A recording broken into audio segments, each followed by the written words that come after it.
Halo guys, balik lagi bersama Bang Teo di sini. Kali ini Bang Teo akan melanjutkan cerita Again the Sky Supreme. Buat kalian yang penasaran, langsung saja ya simak video kali ini. Pada saat ini, Daozi melirik seorang penatua dari bintang manusia di lantai pertama. Dia berkata, "Cepat akui." Setelah penatua bangkit, dia tiba-tiba berlutut dan menatap Chu Xiaotian dan bersujud. "Wakil kepala istana, ampuni aku." Chu Xiaotian berkata dengan marah, "Kamu bajingan, manfaat apa yang diberikan Xin Shiping padamu? Beraninya kamu melakukan ini di belakang wakil kepala istana. Putra Sucitan menghabisi putraku, tapi aku tidak akan melanggar aturan untuk menghabisinya. Tetapi kamu berani meremehkan aturan. Hapus posisi penatua dan usir dari kuil Tianmen." Penatua itu terus bersujud. "Terima kasih kepada wakil kepala istana karena tidak menghabisiku. Putra Sucitan, apakah kamu sudah puas dengan cara wakil kepala istana ini menanganinya?" tanya Chu Xiaotian. "Sudah puas," Tanyun tampak bersyukur. Leluhur naga mencibir dalam hatinya. Tidak heran, Chu Xiaotian ingin membiarkan para murid dari bintang ras manusia untuk berpartisipasi dalam pertempuran. Ternyata, karena dia memberi Tanyun pil racun. Fang Ziki mengangkat tangannya sedikit untuk memberi isyarat agar semua orang diam. Dia tampak serius dan dengan dingin berkata, "Kepala istana ini menegaskan kembali bahwa Putra Suci dan Putri Suci adalah harapan masa depan kuil Tianmen kita dan calon kepala istana baru. Jika ada yang berani menyerang mereka, tidak peduli siapa mereka, penguasa istana ini tidak akan pernah melepaskannya, terutama para pejabat tingkat tinggi." Segera Fang Ziki menatap Tanyun, bibir merahnya terbuka ringan. Sekarang penguasa istana ini mengumumkan bahwa pemenang dari 3 bintang utama hari ini adalah Tanyun, putra suci dari bintang 4 teknik. "Tanyun, ambil hadiahmu." Cincin leluhur Fang Ziki sering berkedip, dan 30 juta batu leluhur terbaik terbang ke arah Tanyun seperti semburan. Hari ini, batu leluhur terbaik di cincin Tanyun telah mencapai 130 juta. "Tanyun, katakan padaku, artefak kekaisaran leluhur terbaik seperti apa yang kamu inginkan?" tanya Fang Ziki. Tanyun berpikir sejenak dan berkata, "Laporkan kepada kepala istana, senjata murid sudah cukup jadi tidak perlu." Tanyun dan Sang Guan Yusin terbang berdampingan dari arena. Dalam satu napas, mereka mendarat di tangga dan berdiri di samping Xin Bingxuan. Pada saat ini, suara Fang Ziki terdengar. Sekarang ada pertempuran untuk para murid elit, dan para murid yang berpartisipasi pergi ke arena. "Dao Kun, apakah bintang 4 teknik akan berpartisipasi?" Fang Ziki bertanya. Dao Kun berkata, "Kepala istana, bawahan ini telah memutuskan bahwa bintang 4 teknik tidak mengikuti kompetisi murid elit dan murid inti." Baiklah, kepala istana ini tahu. Ketika Fang Ziki berbicara, wajah leluhur naga dan Chu Xiaotian menjadi jelek. Mereka berdua berpikir mengambil keuntungan dari pertempuran untuk menghabisi Tanyun. Tetapi Tanyun memilih untuk tidak berpartisipasi dalam perang. Bagaimana mungkin mereka berdua tidak marah? Chu Xiaotian, dia menarik napas dalam-dalam dan menekan amarah di hatinya. "Tanyun, dasar sialan, kamu beruntung hari ini. Kamu tunggu wakil kepala istana ini. Penjara api kuno akan membiarkanmu mati tanpa penguburan." Kemudian Fang Ziki mengumumkan dimulainya pertempuran untuk murid elit. "Bingxuan dalam keadaan normal. Berapa lama waktu yang dibutuhkan untuk kompetisi?" tanya Tanyun. Xin Bingxuan berpikir sejenak dan berkata, "Dibutuhkan 2 hingga 5 hari bagi murid elit, dan murid inti akan memakan waktu lebih lama, sekitar 10 hari. Tanyun, jika kamu bosan, bolehkah aku mengajakmu berkeliling?" Xin Bingxuan tersenyum kecil. "Kamu sudah lama berada di kuil Tianmen, dan kamu belum berjalan-jalan. Kuil Tianmen kami memiliki banyak pemandangan yang indah. Benarkah?" Tanyun tertarik. "Tentu saja." Sang Guan Yusin tersenyum, dan cahaya bulan sangat menyentuh. "Di kuil Tianmen kami ada 4 tempat yang sangat indah." Segera, Sang Guan Yusin mengendarai perahu dan melaju ke timur. Setelah ketiganya pergi, ada suara iri di antara para murid laki-laki yang menyaksikan pertempuran.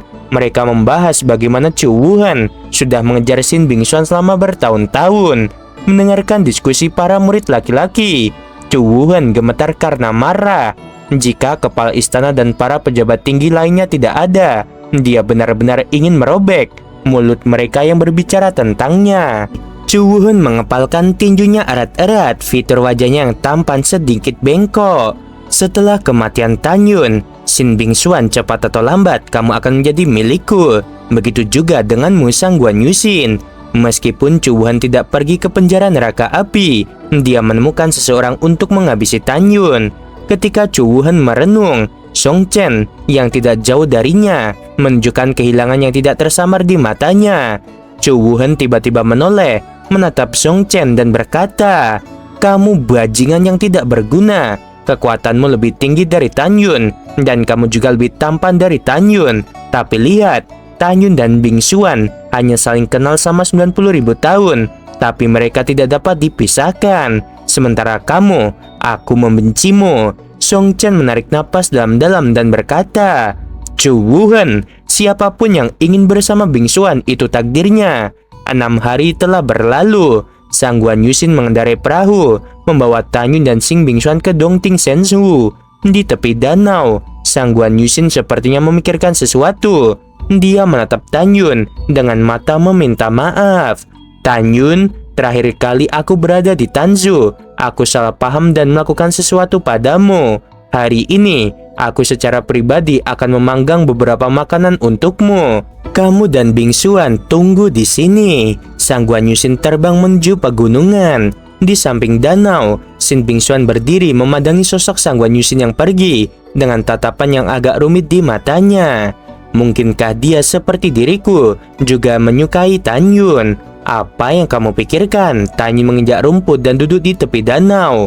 Xin Bingxuan perlahan duduk di samping Tan Yun dan berkata dengan lembut, "Bukan apa-apa." Xin Bingxuan bertanya, "Jika aku tidak salah, kamu ingin menjadi kuat dan meninggalkan kuil Tianmen untuk menemukan istrimu. Apakah itu benar?"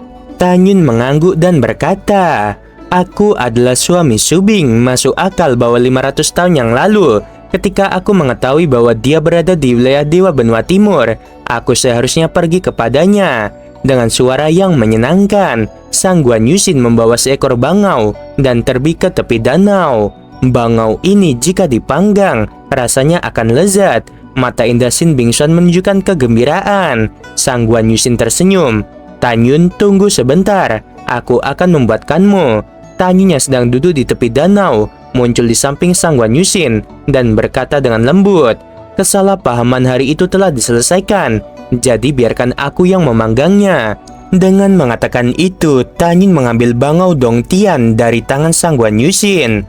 Tan Yun mengeluarkan api Hongmeng, mengontrol suhu api dan mulai memanggang. Sang Guan Yuxin tersenyum, berjalan ke danau dan duduk di samping Xin Bingxuan. Dua wanita yang indah dan luar biasa menutup mata mereka terhadap pemandangan yang begitu indah. Mereka diam-diam memperhatikan Tan Yun yang dengan serius memanggang bangau Dongtian. "Apakah kamu menyukainya?" Suara Sang Guan Yuxin bergema di benak Xin Bingxuan. "Mengapa kamu menanyakan itu?" Mata Xin Bingxuan masih tertuju pada Tan Yun. "Itu intuisi." Sang Guan Yuxin berbalik perlahan dan menatap Xin Bingxuan. Xin Bingxuan tidak menjawab, tetapi malah bertanya, "Bagaimana denganmu? Kamu tidak pernah memiliki interaksi pribadi dengan murid laki-laki sampai kamu bertemu dengan Tan Yun. Apakah kamu tertarik pada Tan Yun?" Sang Guan Yuxin ragu-ragu sejenak, lalu berkata melalui transmisi suara, "Aku tidak tahu. Aku hanya merasa sangat senang dengannya. Perasaan ini adalah sesuatu yang belum pernah aku alami sebelumnya." "Junior Xin, aku dengar kamu tinggal di Tanzhou." Xin Bingxuan mengangguk. Pada saat ini, dia ingin menjelaskan kepada Sang Guan Yuxin bahwa dia sedang berkultivasi. Tetapi untuk beberapa alasan dia tidak mengatakan apa-apa. Karena intuisinya mengatakan bahwa wanita di sampingnya tidak kalah dengannya dalam kecantikan dan kecerdasan, adalah saingannya dalam hal cinta. Dengan konfirmasi Xin Bingxuan, Sang Guan Yuxin merasa kosong di hatinya. "Junior Xin, apakah kamu tahu sesuatu tentang masa lalu Tan Yun?" Sang Guan Yuxin bertanya. Ya, aku tahu. Shin Bingxuan berkata melalui transmisi suara. Dia dulu adalah Hongmeng Supreme dan penguasa alam semesta rendah. Pada saat yang sama, dia memiliki 8 istri dan 5 tunangan. Tercengang. Sang Guan Yuxin tercengang ketika mendengarkan bahwa Tan Yun memiliki 8 istri dan 5 tunangan. Setelah waktu yang lama, Sang Guan Yuxin menghela nafas dan berhenti berbicara. Ada apa? Apakah kamu takut? Shin Bingxuan berkata melalui transmisi suara. Satu-satunya murid kepala istana yang bermartabat dan putri tertua Mizu kuno. Bahkan jika kamu bersedia menerima kenyataan bahwa ada begitu banyak wanita cantik di sekitar Tan Yun, menurutmu, apakah orang tuamu akan setuju? Setelah Sang Guan Yuxin terdiam, dia berkata, bisakah kamu menerimanya? Aku dapat membuat keputusan sendiri dan kamu berbeda dariku, kata Shin Bingxuan melalui transmisi suara. Mendengar ini, Sang Guan Yuxin menutup matanya yang indah, hatinya mati rasa. Mengapa dia memiliki begitu banyak wanita? Saat Sang Guan Yuxin sedang memikirkannya, Tan Yun menyela pikirannya. Yuxin, Bingxuan sudah siap. Tan Yun tersenyum dan memegang bangau panggang, duduk di samping Shin Bingxuan, mengeluarkan pedang ilahi, memotong daging bangau yang harum, dan menyerahkannya kepada kedua wanita itu. Setelah kedua wanita itu selesai makan daging bangau, mereka semua menatap Tan Yun. Mata indah mereka berkedip dengan makna yang belum selesai. Dua kucing kecil serakah ini. Tunggu, aku akan menangkap bangau lain untuk kalian. Waktu berlalu, dan 9 hari kemudian malam tiba. Sang Guan Yuxin mengendarai perahu, membawa Tan Yun dan Shin Bingxuan kembali ke bintang ras manusia. Dalam 9 hari terakhir, sejak Sang Guan Yuxin dan Shin Bingxuan memakan bangau Dongtian yang dipanggang oleh Tan Yun, mereka meminta Tan Yun untuk memanggangnya setiap hari. Pada saat yang sama, di hati Sang Guan Yuxin dan Shin Bingxuan, setengah bulan mereka tidak dapat dipisahkan dari Tan Yun adalah hari paling bahagia bagi mereka, dari masa kanak-kanak hingga dewasa. Shin Bingxuan diam-diam berjanji pada Tan Yun, sementara Sang Guan Yuxin berjuang di dalam hatinya, tidak tahu bagaimana memberitahu orang tuanya apa yang dia minati pada Tan Yun. Dia tahu bahwa jika orang tuanya tahu bahwa ada begitu banyak wanita di sekitar Tan Yun, mereka tidak akan pernah setuju untuk bersama dengan Tan Yun. Karena itu, dia merasa tertekan. Mereka bertiga menemukan bahwa hanya Daokun yang duduk bersila di arena. Guru, apakah ini sudah berakhir? Shin Bingxuan bertanya. Ya, sudah lebih dari 2 hari yang lalu. Daokun bangkit, menatap Tan Yun dan berkata sambil tersenyum, besok kamu akan pergi ke penjara api kuno. Jika kamu tidak kembali, aku akan mencarimu. Tan Yun tersenyum. Daokun berkata dengan ramah, Yuner, ikuti aku, kepala istana memiliki sesuatu. Daokun naik perahu dan terbang menuju bangunan kuno Fang Shiki sambil membawa Tan Yun dan yang lainnya. Dia berkata, Yuner, pemenang kompetisi untuk murid elit bintang ras manusia, adalah murid langsung Daozi, yaitu Zhao Yanting. Orang ini memiliki kemampuan untuk melawan ranah Kaisar Suci leluhur tingkat 8. Jika kamu bertemu dengannya di penjara api kuno, kamu harus ekstra hati-hati. Pemenang terakhir dari kompetisi murid inti adalah murid dari wilayah bintang orc, yaitu Si Hong. Hati-hati, semua murid wilayah bintang orc ingin menghabisimu. Dan Zhu Xiaotian tidak akan melepaskan kesempatan ini untuk menghabisimu. Dia pasti akan membiarkan para murid bintang ras manusia menghabisimu. Bagimu, penjara neraka kuno adalah kolam naga dan sarang harimau. Itu sangat berbahaya. Tan Yun mengangguk dengan sungguh-sungguh dan berkata, murid akan berhati-hati. Tidak lama kemudian, Daokun mendarat di luar gedung kuno Fang Shiki. Bingxuan, tunggu di luar. Aku akan menemani Yuner masuk. Setelah Daokun meninggalkan kalimat, dia dan Tan Yun memasuki lobi di lantai pertama gedung kuno itu. Setelah Tan Yun memasuki lobi di lantai pertama, dia menemukan 2 pemuda sebagai murid inti berdiri dengan hormat di depan Fang Shiki. Jelas, keduanya adalah murid inti dari bintang ras manusia. Murid telah melihat kepala istana. Tan Yun membungkuk dalam pada Fang Shiki. Fang Shiki mulai memperkenalkan 2 murid inti kepada Tan Yun. Melalui pengenalan Fang Shiki, Tan Yun mengetahui bahwa yang satu disebut Fang Tianyu dan yang lainnya disebut Fang Tiancheng. Keduanya bersaudara, dan mereka juga yang terkuat kedua di antara murid inti dari domain bintang manusia. Tianyu dan Tiancheng berasal dari klan yang sama dengan penguasa istana ini. Fang Shiki berkata, setelah memasuki penjara api kuno, mereka akan melindungimu.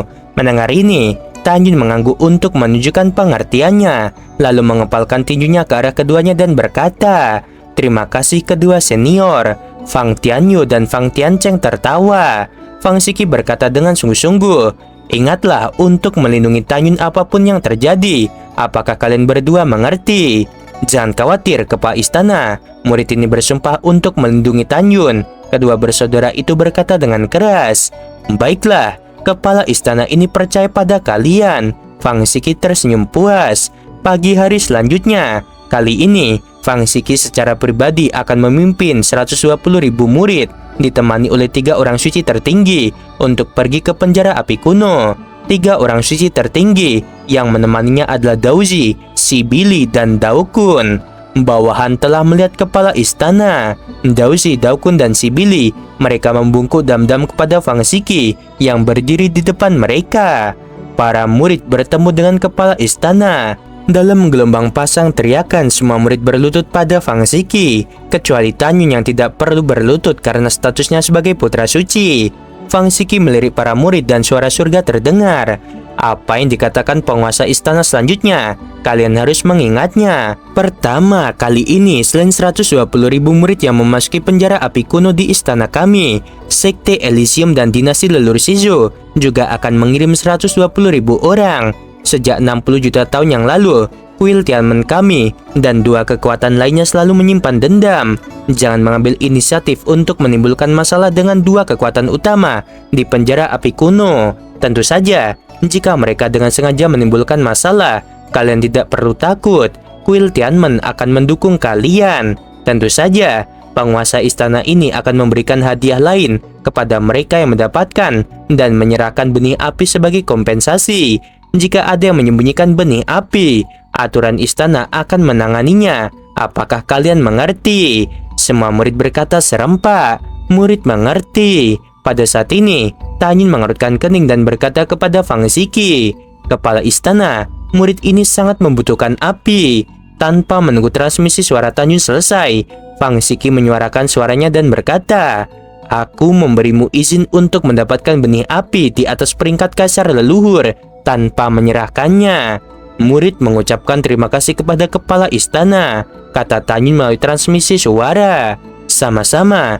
Setelah transmisi suara Fang Xiki, dia memandang para murid dan berkata, "Di penjara api kuno ada 2 tempat terlarang, yaitu jurang api kuno dan pemakaman para dewa. 2 tempat ini pasti memiliki benih api bermutu tinggi. Api di jurang api kuno adalah api atribut api.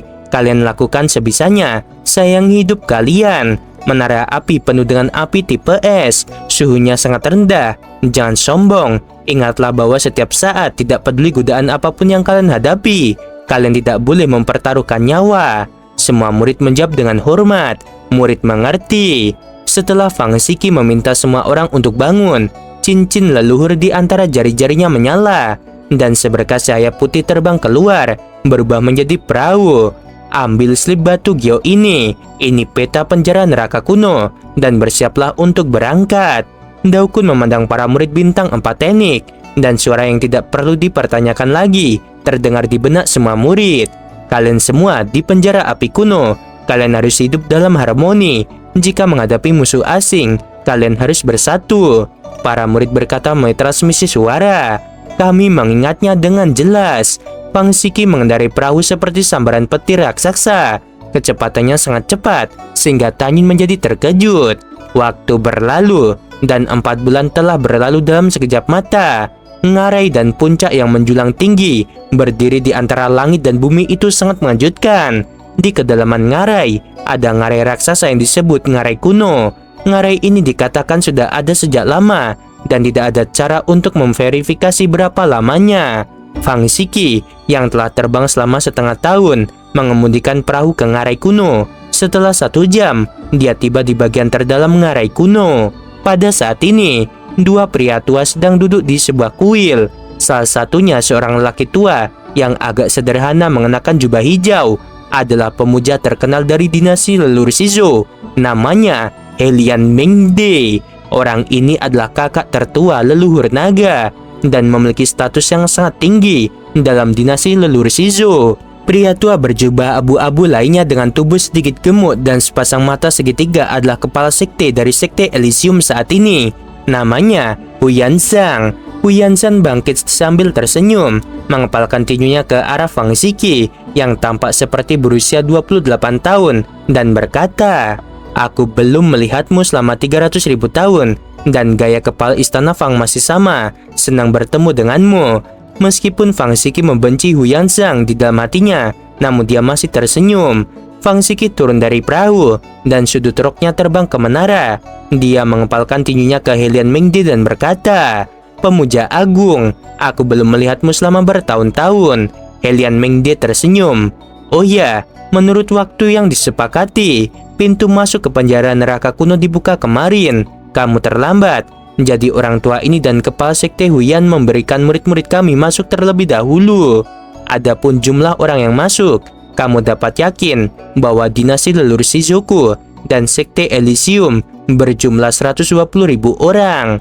Fang Ziki tersenyum dan berkata, "Aku percaya pada kalian berdua. Kalau begitu, sekarang aku akan membiarkan murid istanaku memasuki penjara api kuno." Setelah itu, Fang Ziki menetap 120.000 murid di bawah dan berkata, "Batas waktu untuk berburu harta karun di penjara api kuno adalah 1000 tahun." Ketika semua orang mendengarkan kata-kata itu, mereka berkata serempak, "Murid patuh." Setelah 120.000 murid menjawab, mereka berbaris untuk berjalan menuju platform raksasa. Pada saat ini, Fang Tianyu dan Fang Tiancheng, kedua bersaudara itu membunyikan suara tanyun di benak mereka. "Setelah kalian memasuki penjara api kuno, kalian tidak perlu melindungiku. Begitu aku masuk, aku akan berkultivasi." Fang Tianyu mengerutkan kening dan berkata dengan tatapan khawatir, "Junior Tan, jika kamu mengalami sesuatu, bagaimana kami menjelaskan pada kepala istana?" "Jangan khawatir, selama aku tidak ingin mati, tidak ada yang bisa menghabisiku." Tanyun berkata metransmisi suara. "Selain itu, banyak yang ingin menghabisiku. Jika kalian benar-benar bersamaku, aku pasti akan melibatkan kalian. Jadi dengarkan aku, dan ini adalah keputusannya." Mendengarkan hal itu, kedua bersaudara mengirim transmisi suara pada Tanyun. "Baiklah, terserah kamu. Tetapi kamu harus berjanji bahwa kamu tidak akan mengalami kecelakaan." Tanyun berkata, "Aku berjanji." Ketika Tanyun membuat transmisi suara, dia merasakan gelombang niat membunuh dari para murid wilayah bintang ras manusia dan bintang orc. Begitu Tanyun memasuki pintu masuk, dia merasakan rasa pusing yang luar biasa datang dari kedalaman pikirannya. Kemudian, dia merasa pusing dan jatuh ke dalam kegelapan yang tak berujung. Hembusan angin menerpa pipi Tanyun, membuatnya tidak bisa membuka matanya. Perasaan ini berlangsung selama beberapa jam. Tiba-tiba, pusingnya hilang. Tanyun masih memejamkan mata dan merasakan perasaan tebal di bawah kakinya. Sebelum dia bisa membuka matanya, dia merasakan gelombang panas datang ke arahnya. Tanyun perlahan membuka matanya, dan ketika dia melihat pemandangan di depannya, matanya menunjukkan keterkejutan, dan dia berkata, "Ini sungguh luar biasa."